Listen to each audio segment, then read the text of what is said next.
자존심도 다 내어드릴 수 있고, 그러나 생명, 목숨을 드린다는 것은 쉬운 일이 아닙니다.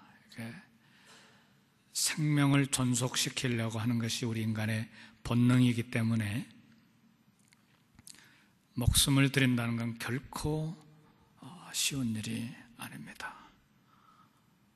조금 전에 기록된 대로 AD 100년에서 200년 사이에 우리 믿음의 첫 그리스도인들이 화형당하면서 원형 경기장에서 몸이 찢기면서 짐승에게 밥으로 먹히면서, 또 AD 16세기 종교개혁 당시에 캐톨릭에서 개신교로 개종하는 과정에서 우리 믿음의 선배들이 단두대에서 목이 잘려나가면서 결코 주님에 대한 신앙을 포기하지 않고 목숨을 들여서 주님 사랑을 고백한 내용들이 조금 전에 우리가 보았던 순교사화들입니다.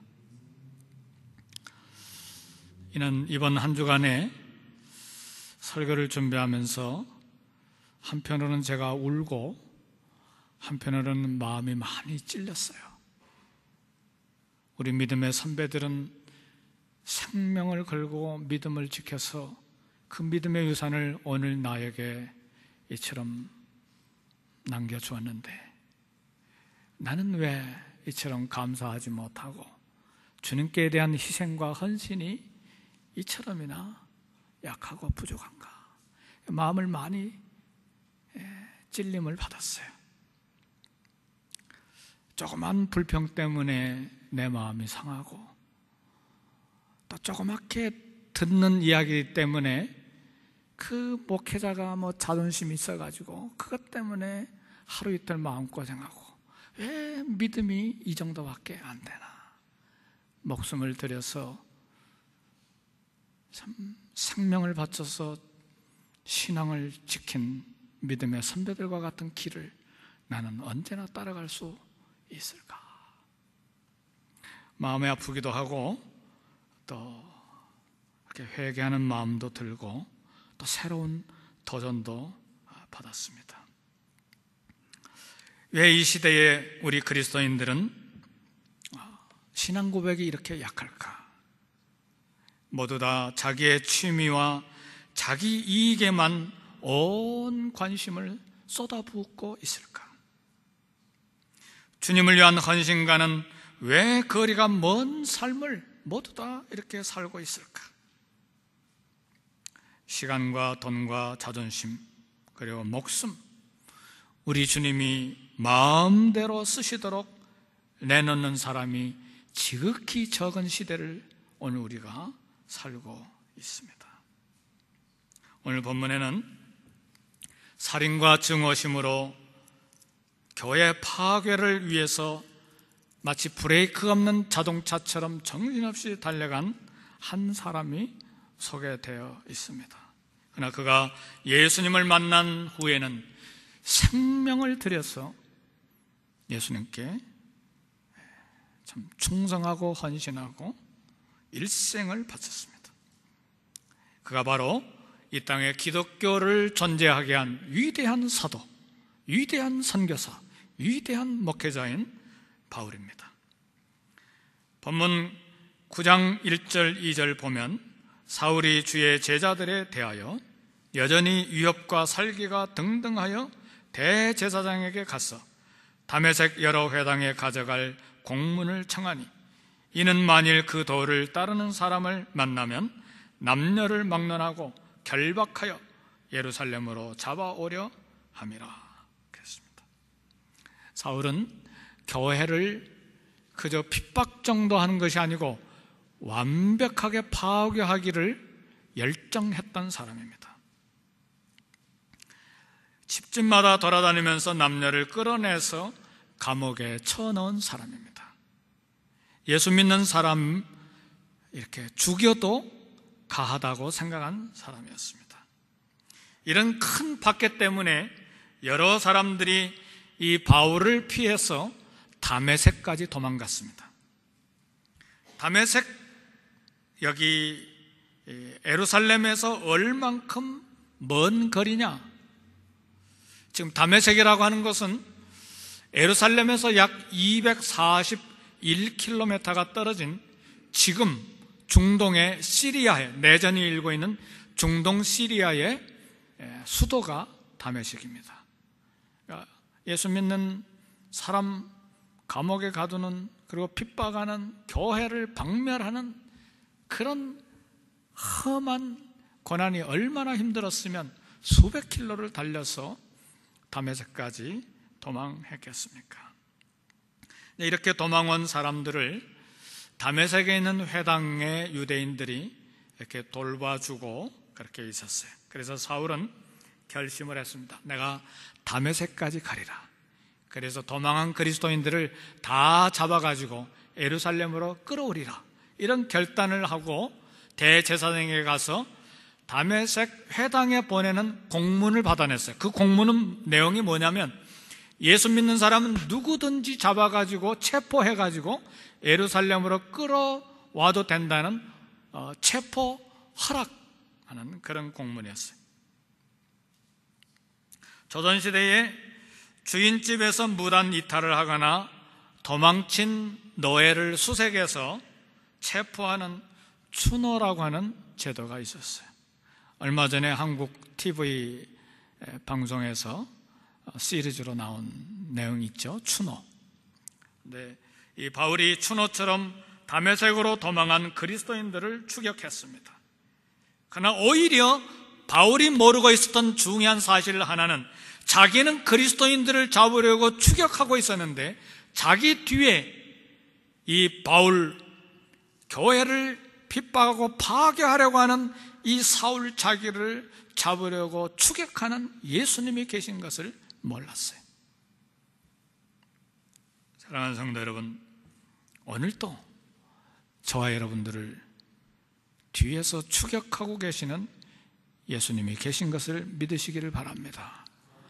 아직도 주님 앞에 돌아오지 못한 아들, 딸, 친척들이 있습니까?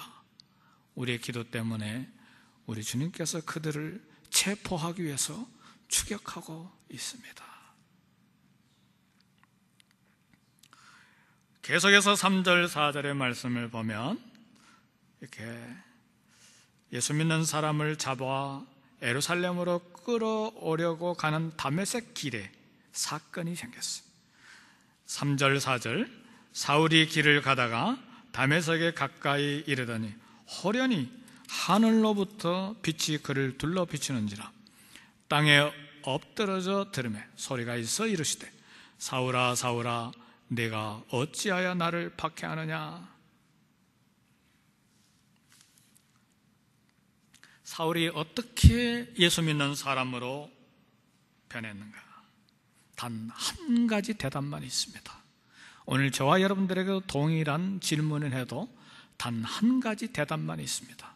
우리 예수님의 은혜, 우리 예수님의 절대 주권이 사울이 바울이 되게 했습니다. 내가 잘나가지고 예수 믿는 것 아닙니다. 신학교 신학박사가 되었어도 예수님 믿지 못한 사람들이 많습니다.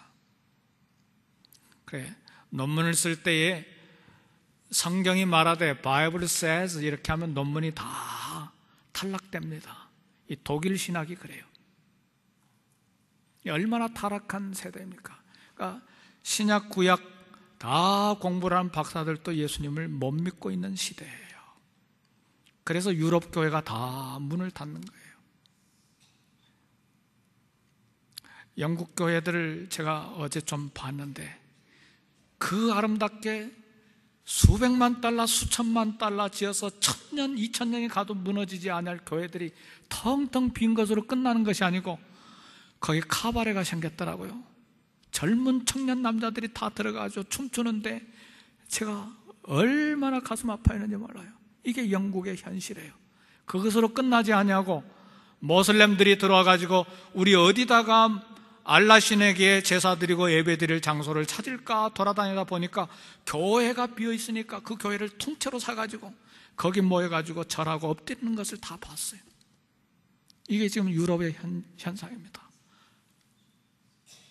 그리고 한 교회는 연세 많으신 어른들만, 연세 많으신 목사님 모시고 조금 이렇게 머리가 하얀 목사님, 머리가 하얀 노인네들만 앉아서 예배 드리면서 왜 이렇게 된지 모르겠어.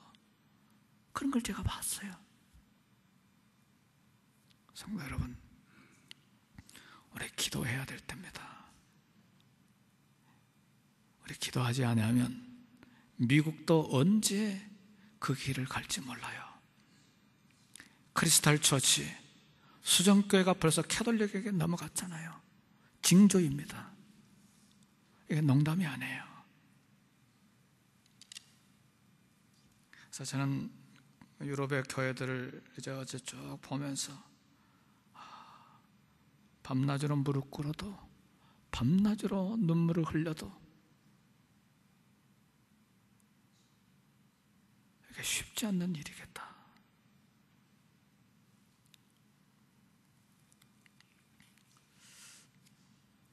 오늘 그러나 저와 여러분들 하나님의 은혜, 예수님의 절대 주권이 예수님을 믿는 사람들로 만들어주신 이 기적, 여기 앞에 우리는 무릎 꿇고 찬송해야 합니다.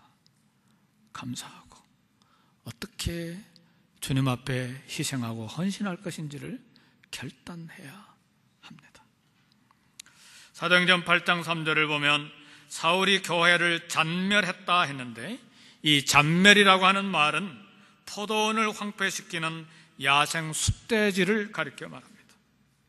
사울이 야생 짐승이 헐떡거리는 것처럼 교회에, 그리고 그리스도인들에 대한 증오심을 가지고 살인의 마음을 가지고 교회를 박해했습니다. 그러나 하나님의 은혜가 그의 마음을 만졌을 때에 그가 변화됐습니다. 아무도 다메섹에 도착하기 전에 사울이 그리스도인이 될 거라고는 누구도 상상하지 못하던 그때, 그러나 사울은 다메섹에 도착하기 전에 예수님의 사람이 됐습니다. 우리 하나님의 이 주권적인 은혜를 늘 계산해 넣고 살아야 돼요. 어떤 절망적인 상황 속에서도 하나님의 주권적인 은혜가 내 뒤를 계속해서 추격하고 있다, 나를 따라오고 있다는 고백이 있어야 합니다. 이 주권적인 은혜를 늘 우리 삶 속에서 계산하고 살아야 합니다. 사실 저와 여러분의 모든 우리 그리스도인들의 삶은 기적의 연속입니다. 기적의 연속에 절망적인 생각이 소망으로 살아나고, 이번 한 주간에도 우리 얼마나 절망적인 생각들이 우리를 순간순간 지배했습니까? 근데 오늘 주일 아침에 와서 하나님께 대한 소망이 생기잖아요. 이게 기적이죠. 돈이 갑자기 많아져서 소망이 생긴 게 아니잖아요. 성령님께서 내 마음을 만지시니까 갑자기 기대가 되고 꿈이 생기고 갑자기 용기가 생기고 소망이 생기는 거예요. 이게 기적이잖아요. 무너진 회사가 다시 일어나고 그렇게 되기를 주의 이름으로 축복합니다. 반드시 주권적인 하나님의 은혜를 계산해야 돼요. 현실을 보면 안 돼요. 믿음은 바라는 것들의 실상이요. 우리 이번 신해산 40일 비전 기도회 때 그걸 도전했어요. 믿음은 바라는 것들의 실상이요. 바라는 것이라고 하는 건 기대하는 거예요. 미래에 있을 것이에요. 그런데 실상이라고 하는 것은 현재의 것으로, 내가 만지고 눈으로 본 것으로 믿는 것이 믿음이라는 말이죠. 믿음은 바라는 것들의 실상이에요. 깨어진 관계가 회복이 되고, 관계가 깨어질 때 얼마나 처절한 절망이 우리에게 생깁니까? 그럼 관계들이 회복되고, 슬픔과 고통, 이 골짜기에 떨어진 마음이 사슴처럼 높은 바위를 걸어다니는, 뛰어다니는, 걷게 되는 것이 우리 그리스도인들의 기적적인 삶입니다. 왜 이런 기적이 있습니까? 하나님의 주권적인 은혜가 저와 여러분들 한 사람 한 사람을 따르고 있기 때문에 그렇습니다. 믿습니까? 아멘. 이거 확신해야 돼요. 내 평생에 선하심과 인자하심이 정녕 나를 따르리니 내가 여호와의 집에 영원히 거하리로다. 다윗이 고백한 말이에요. 내 평생 동안에 뒤를 돌이켜보니까 그 어느 것 하나 주님의 선하심과 주님의 인자하심 간섭하지 아니하신 것이 없다. 이 고백이 저의 고백이요 여러분들의 고백이 되기를 주의 이름으로 축복합니다. 그건 믿으라고 하는 말이 아니고 실제로 그렇습니다. 돌이켜보세요. 그 어느 것 하나 우리 주님의 선하심과 우리 하나님의 인자하심이 간섭하지 아니한 내 삶의 여정이 어디 있습니까? 모두 다 간섭해서 여기까지 온 거예요. 정녕 나를 따르니, 영어 성경에 보니까 더 쉬운 말로 되어 있어요. Surely, sure, I'm sure. 분명히 나를 따르니 내가 여호와의 집에 영원히 거하리로다. 하나님의 은혜, 선하심, 인자하심이 정녕 저와 여러분들을 따르고 있음을 믿으시기를 주의 이름으로 축복합니다. 꼭 믿으세요. 지난주에도 이거 믿으세요, 이거 믿으세요 3번 이야기했는데 이번에도 똑같이 반복합니다. 정말 믿으세요. 주님의 은혜, 주님의 선하심, 인자하심이 여러분 한 사람 한 사람을 추격하고 여러분 한 사람 한 사람을 심장을 체포하기 위해서 뒤따르고 있음을 정녕 믿어야 합니다. 그게 사실이기 때문에.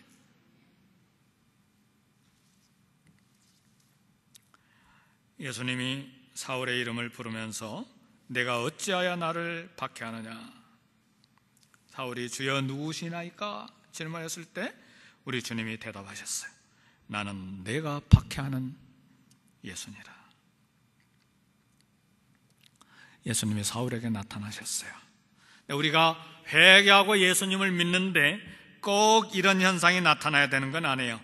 예수님을 믿기 위해서 반드시 하늘에서 강력한 빛이 내려 쬐이고 눈이 어두워져가지고 3일간 봉사가 되고 그 다음에 땅에 엎드려지고 하늘에서 소리가 들리되 아람어로 사울아 사울아 이런 소리가 들려야 되고, 그리고 우리가 그 음성을 듣고 회개하기 위해서 시리아에까지 가가지고 다메섹 길을 걸어가야 되거나 그런 거 아닙니다. 그렇게 안 해요. 그러나 여기 사울에게는 부활하신 예수님이 나타나셨어요. 특별한 은혜입니다. 사도가 되는 조건 중에 하나가 살아계신 예수님을 만난 경험이 있는 사람이 사도입니다. 특별히 바울은 성경 13권에서 14권을 써야 되고 이 지구상에 기독교를 존재하도록 만들어야 되는, 교리적으로 신학적으로 만들어야 되는 사람이었기 때문에 부활하신 예수님이 직접 나타났기 때문에 사도가 된 겁니다. 사도가 되기 위한 조건 중에 하나가 부활하신 예수님을 직접 만난 사람이에요. 그래, 사울이 직접 나타나신 예수님을 만났어요. 하늘로부터 오는 빛을 받았는데 예수님의 영광이에요. 예수님으로부터 온 음성을 들었어요. 육성으로 들었어요. 그래서 바울이 빌립보서 3장 12절에 말합니다. 내가 그리스도 예수께 잡힌 바 되었다. 잡힌 바 되었다. 무슨 말입니까? 예수님이 사울을 다메섹 길에서 마침내 체포하신 것입니다. 그동안 끊임없이 사울을 추격하고 사울의 양심을 바늘로 찔렀어요. 계속 가시돋친 채찍을 뒷발질하는 내가 얼마나 힘드냐. 오늘 본문에는 안 나온 말씀이지만 다른 본문에 보면 계속해서 사울을 추격해서 가시째를 뒷발질하는 바울 그를 양심을 찔러댄 것이죠. 마침내 우리 주님이 다메섹에서 그를 부르시고 구원하셨습니다. 오늘 나와 우리 성도님들의 구원도 우리 예수님의 끈질긴 추격으로 마침내 체포되어서 이렇게 예수 믿는 사람이 되었습니다. 할렐루야, 할렐루야. 이 감격이 아주 중요합니다. 예수님의 심장에 내 가슴이 대인받아야 돼요. 그래야 눈물이 있기 마련이고, 그래야 예수님께 희생하고 헌신하게 돼 있어요. 우리 한 사람 한 사람 개인적으로 불러주셨어요. 사울아, 사울아, 아브라함아, 아브라함아. 어떤 사람은 자살 직전에 불러주시기도 하시고, 이게 우리 귀에로는 이름이 들리지는 않았지만, 부르시는 음성도 들리지는 않았지만, 그런 위급한 순간에 우리 주님이 상황을 통해서 불러주신 거예요. 어떤 사람은 사업이 부도가 나가지고 땅바닥에 주저앉아서 통곡하고 있을 때, 그때 우리 주님이 불러주시고, 어떤 사람은 깊은 질병 가운데 육신의 한쪽이 떨어져 나가는, 한쪽이 절달되는 상실감을 느끼고, 그 속에서 주님의 부르심의 음성을 듣고, 어떤 사람은 친구 초청으로, 어떤 사람은 기독교 방송 듣다가, 어떤 사람은 전도지 한 장, 우리 주님의 음성, 부르시는 음성을 듣고 구원의 빛을 받았습니다. 이처럼 교회를 파괴하던 바울을 정반대로 변화시켜 주신 예수님 앞에서 바울이 이렇게 고백했어요. 빌립보서 3장에 나는 열성으로는 교회를 박해한 사람입니다. 그러나 이제 내 주 예수 그리스도를 아는 지식이 가장 고상함으로 나는 그 밖의 모든 것을 해로 여깁니다. 나는 그리스도 때문에 모든 것을 잃었고 그 모든 것을 오물로 여깁니다. 이제 사울이 바울이 돼서 예수님의 증인으로 헌신하여 살 것을 결단했어요. 그리고 평생의 주님을 위해서 상상을 초월하는 희생과 헌신의 삶을 살았습니다. 바울이 고린도서에서 이렇게 고린도 교인들에게 고백했습니다. 유대 사람들에게 40에서 하나 뺀 39대의 매를 5번이나 맞고, 채찍으로 3번 맞고, 돌로 맞은 것이 1번, 배가 파선을 맞은 것이 3번, 밤낮 꼬박 하루를 망망한 바다에서 떠돌아다니고, 여행하는 동안에 강물의 위험, 강도의 위험, 동족의 위험, 이방 사람들의 위험, 도시의 위험, 광야의 위험, 바다의 위험, 거짓 형제의 위험을 당했습니다. 수고와 고역에 시달리고 여러 번 밤을 지새우고 여러 번 굶고 추위에 떨고 헐벗었습니다. 이 고백 때문에 저부터 얼마나 부끄럽기도 하고 도전이 되기도 하고, 우리가 주님을 사랑한다고 헌신한다고 말하는데 얼마나 입에 발린 헌신이요 희생인가. 저 같으면 많이 불평하다가 그냥 떠났었을 것 같아요. 18년 선교지에서 제가 강도를 한 번도 안 만났거든요. 한두 번 만났더라면 철수에 쓰는지도 모르죠. 연약하니까 이렇게 보호해 주신 것 뿐이죠.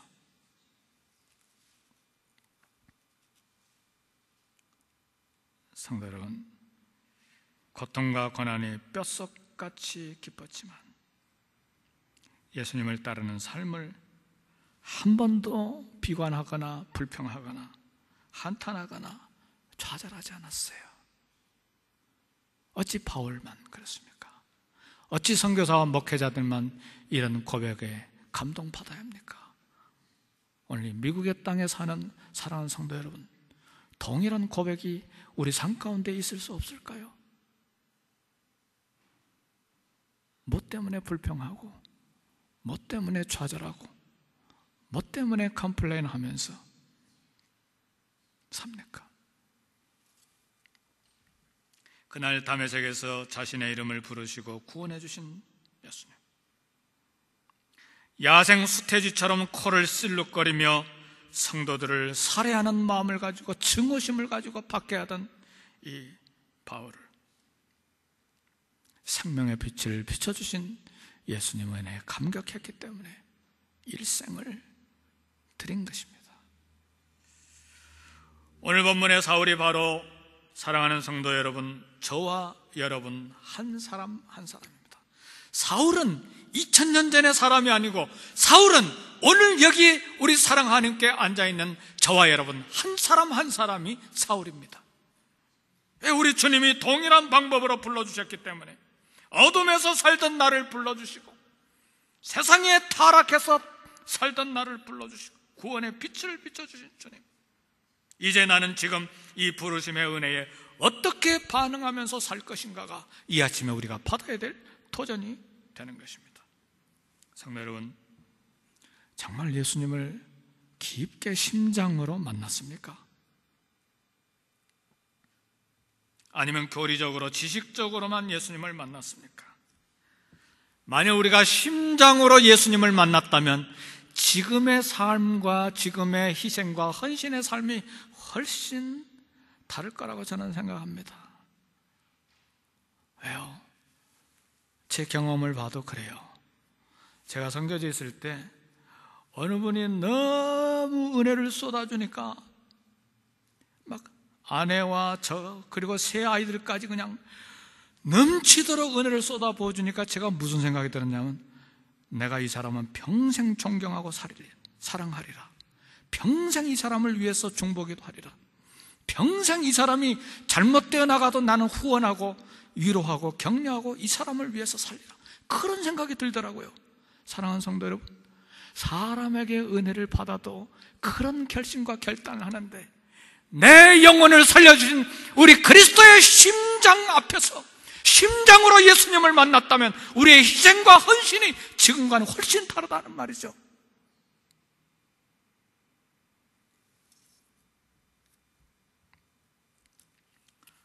주기철 목사님이 일본 신사참배를 반대하는 운동을 했습니다. 그 때문에 감옥에 5년 4개월을 갇혀서 모진 고문은, 온갖 종류의 고문은 다 당했습니다. 그 사모님 오정모 사모님도 뭐 엄청나게 얻어맞고 고문 당하고. 우리 다 예수 믿으면 뭐 복 받고 잘 살고 자식 잘 되고 돈 많이 집도 사고 차도 사고 막 다 그렇게 그런 꿈을 가지고 예수님을 믿는 사람들이 대부분이지 않아요. 우리 예수님을 사랑한다는 사람들도. 그게 나쁘다는 이야기 아닙니다. 우리 미국에 올 때는 그런 꿈을 가지고 왔습니다. 그런 꿈이 우리 성도님들 한 사람 한 사람 다 성취되기를 주의 이름으로 축복합니다. 꼭 그렇게 돼야 돼요. 아메리칸 드림인지 뭔지는 잘 모르지만 하여튼 잘 돼야 돼요. 우리 자녀들도 주류사회까지 다 들어가서 잘 돼야 합니다. 그래서 그 얻어진 포지션과 그 얻어진 물질 가지고 전 세계를 위해서 일해야 돼요. 그러나 우리 주기철 목사님 감옥에 갇혔어요. 예수님을 잘 믿다가 하루는 일본 고등계 형사가 와서 이렇게 이야기를 했어요. 당신 아프신 어머니를 뵈러 감옥에서 나가세요. 나가서 신사참배하든 안 하든 그건 당신 자유입니다. 안 해도 되고 해도 되고. 근데 단 한 가지, 이건 하지 마세요. 신사참배를 죄라고는 말하지 말고 사람들에게 신사참배하지 말라는 설교는 하지 마세요. 그렇게 단단히 일러놓고 내보냈습니다. 주기철 목사님 아무 대답도 안 하고 어머니가 병드셨으니까 집으로 터덜터덜 왔는데 오정모 사모님이 놀래가지고 당신 어떻게 나왔어? 그래서 자초지종을 쭉 이야기하니까 이 오사모님이 여보, 감옥으로 다시 돌아가세요. 당신 승리해야 합니다. 그리고 살아서는 절대로 이 감옥의 붉은 문을 나와서는 안 됩니다. 한국교회의 순교를 지키기 위해서, 한국교회의 거룩을 지키기 위해서 당신 순교하기 전에는 절대로 살아서는 이 감옥문을 나와서는 안 됩니다. 그래서 조 목사님이 발걸음을 돌려서 감옥으로 다시 제 발로 들어갔어요. 그리고 5년 4개월 후에 거기서 순교했어요. 시체가 집으로 왔는데 아들이 아버지의 발을 보고 싶어서 수위를 이렇게 제쳐서 보니까 10개의 발톱이 다 뭉그러져 가지고 없어져 버렸어요. 장례식에 가족뿐만 아니라 온 성도들이 통곡하고 울었습니다. 주기철 목사님의 순교는 그분의 아내인 오정모 사모님의 순교였습니다. 죽기 전에 주기철 목사님이 나 숭늉 한 그릇만 마셨으면 좋겠는데, 그리고 죽었어요. 주님을 위해서.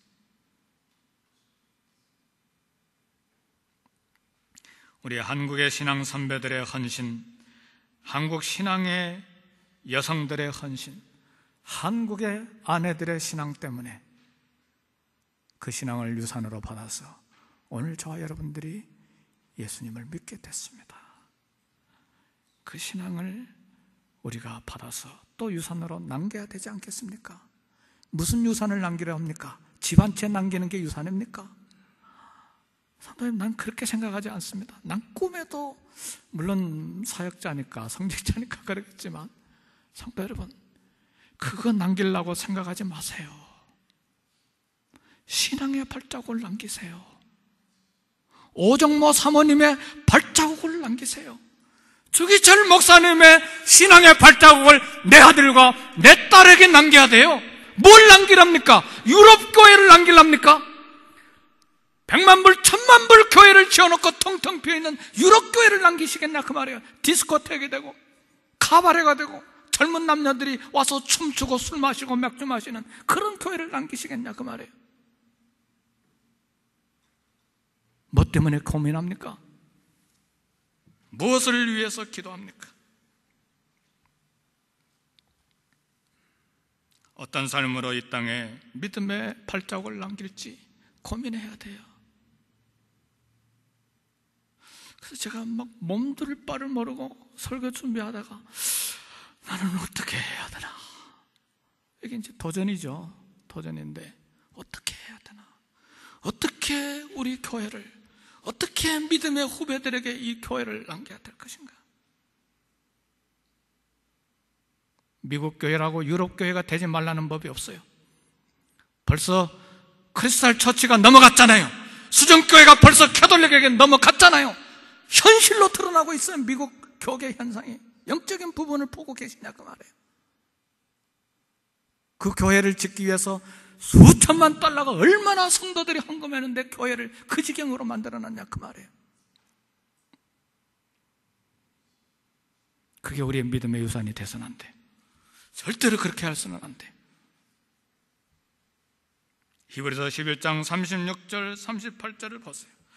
어떤 이들은 조롱과 채찍뿐 아니라 결박과 옥에 치는 시련도 받았으며 돌로 치는 것과 톱으로 캐는 것과 시험과 칼로 죽임을 당하고 양과 염소의 가죽을 입고 요리하며 궁핍과 환난과 학대를 받았으니 이런 사람은 세상이 감당하지 못하느니라.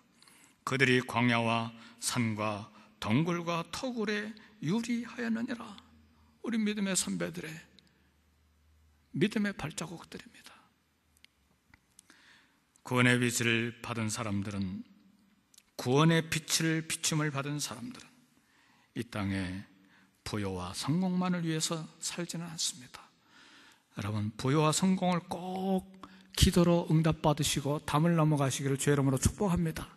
근데 우리의 목적은 달라요. 담을 넘는 목적이 달라요. 뭐 2대 3대까지 먹을 것 마련하기 위해서, 그렇게 하기 위해서 담을 넘는 게 아닙니다. 주의 이름, 주의 영광, 믿음의 발자국을 온 세계 열방에까지 남기기 위하여 담을 넘자는 이야기예요. 누가 더 많이 벌었느냐, 누가 더 오래 사느냐, 누가 더 많이 땅을 차지했느냐, 누가 더 좋은 집을 샀느냐, 그게 세상의 가치관이에요. 우리는 목적이 분명합니다. 우리 그리스도인들은 목적이 분명해요. 우리 주님이 저와 여러분 한 사람 한 사람 이름을 부르십니다. 한 직장의 변화를 위해서, 한 가정의 변화를 위해서, 한 교회의 부흥을 위해서 저와 여러분들을 부르셨어요. 그걸 믿습니까? 아멘. 저와 여러분들 사랑하는 교회로 부른 건 이 한 교회의 부흥을 통해서 코리아타운과 LA와 캘리포니아 그리고 열방에까지 복음을 증가하는 일을 위해서 이 교회로 부르셨어요. 이 부르심의 음성을 들어야 돼요. 이 음성을 듣지 못하면 우리가 무엇 때문에 교회 생활하는지 목적이 상실되는 거예요. 북한과 중국과 검은 땅 아프리카의 변화를 위해서 저와 여러분들을 부르셨어요. 헛된 일로 고민하는데 시간, 에너지 낭비하지 말고 부르심에 귀 기울이고 벅찬 가슴으로 믿음의 발자국을 남깁시다. 우리 기도하겠습니다.